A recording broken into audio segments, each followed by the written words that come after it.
Welcome to Milan, home of the world's fashion industry, also home to Inter and AC Milan football clubs, and of course it's where Mussolini was hanged.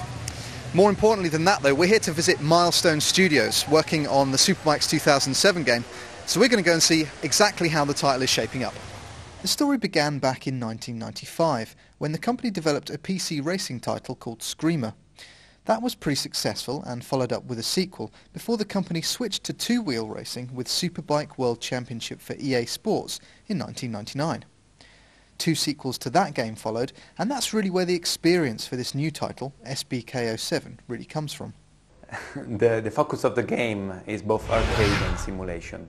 The goal of the game is to provide the possibility for everyone who watch Superbike races at the TV or is just keen on motorbike or racing and stuff like that to get the pad and have fun in 10 minutes. We managed to squeeze a pretty good amount of gameplay and content in Superbike 2007.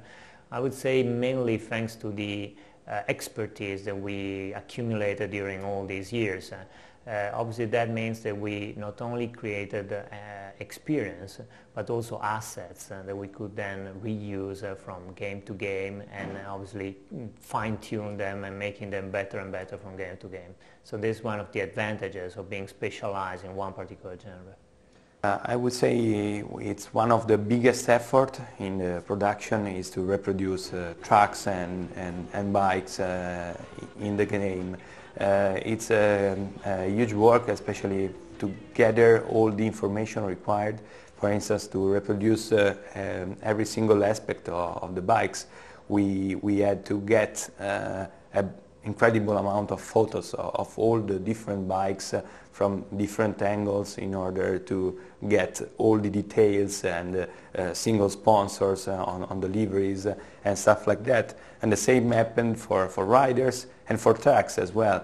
So what about the competition you're facing, and how hard is the game to actually play? Yes, Superbike Championship is really challenging. So we focus on make AI as more realistic as we can. Every rider behaves like in real life, and there's a set of skills. So you can see Biaggi be strong in overtakes, but weak in defense, like you see in the last race on Donington. You can see Eiga doing heavy braking to overtake the opponent. So every rider has different skills from each other.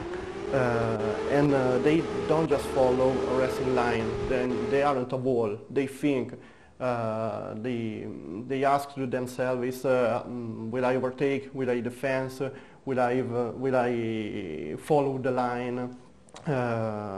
Every rider is very realistic. I think with Superbike 2007 we managed to please both the loyal base of the old hardcore simulation fans and the new customer base of people who just want to take a joypad and have a fun race whenever they want. So we try to create the product in such a way that it's fully customizable and particularly gives a driving experience for every taste. The big difference with Superbike 2007 and a lot of car racing games that are out is in Superbike 2007, if you really want to win, you have to touch the tarmac, which you will never be able inside the safety of your car. So that's it from us here in Milan. It's been interesting going to Milestone Studios, seeing the team, seeing how the game's been put together. It's going to be out soon on the PSP and PS2. Later in the year it'll be the 360 and the PC. And all that remains to be said from me is arrivederci.